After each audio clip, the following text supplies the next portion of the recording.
We interrupt this program to bring you this special news bulletin. After more than 6 months, peace talks between the major powers have just broken off. After an hour and a half of a planned 3-hour session this morning, members of both delegations stalked out... Pray and work for peace as our basic objective as a nation.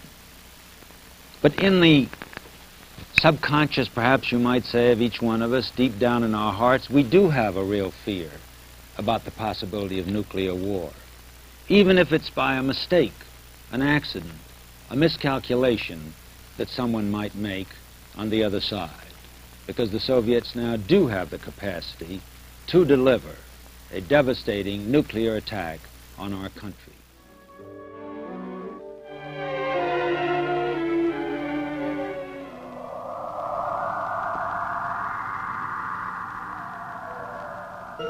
To begin with, it may be surprising to know that radiation is something we live with every day. It has always been with us. Our own sun, like each of our millions of stars, is a raging nuclear furnace that shoots out showers of tiny particles along with invisible rays that we call radiation. In an average lifetime, a person might expect to accumulate about 10 Roentgens, not enough to affect his health. We don't worry about these small amounts of natural background radiation. But to safely handle larger amounts, we must keep our distance and shield ourselves.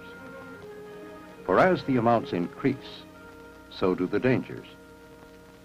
The amount of energy generated by a nuclear explosion is enormous.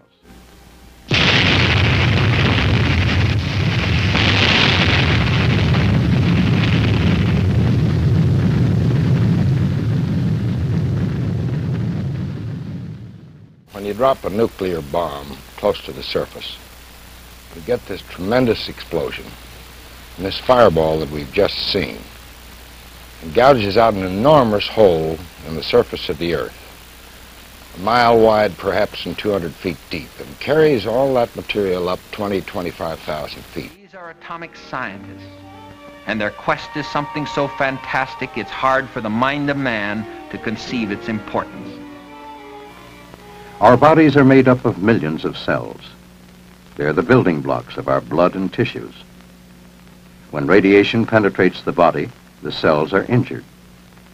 Most of them can repair themselves if the total dose over a period of time is not too high. But if radiation continues, the cells will be destroyed beyond repair. And how did you find in this report that the people could protect themselves against this? There's only one way in which you can protect yourself against these rays, and that is by weight or mass of material. The only thing known to the scientists that will suffice in order to keep this thing from doing you such great harm that you will die from it. If you interpose enough materials between you and the rays, you can survive. Defense Secretary McNamara has said that as long as a potential enemy possesses a nuclear arsenal, we must possess a nuclear deterrent. We must keep our defense strong. And that, of course, includes civil defense. No program of civil defense could save all of these people, at least no program that is financially acceptable. But a comparatively modest civil defense program can provide a great deal of protection for people who are not close to points of detonation. And Defense Department studies show that even under the heaviest possible attack, less than 5% of our entire land area would be affected by blast and heat from nuclear weapons. Haven't you heard of how they're mobilizing trucks for civil defense? Ladies and gentlemen, we have a plan.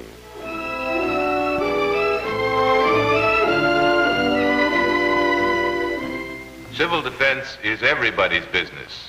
Nobody can say that we are going to be attacked or when, but nobody can say that we won't. We're living in a very perilous time. All we know is that if we are going to live attack, if it comes, it will take the full cooperation of everybody in the whole state and the whole nation, and they must be trained and ready to do their part. Make your plan practical. And make sure each member of the family knows exactly what to do if crisis ever comes.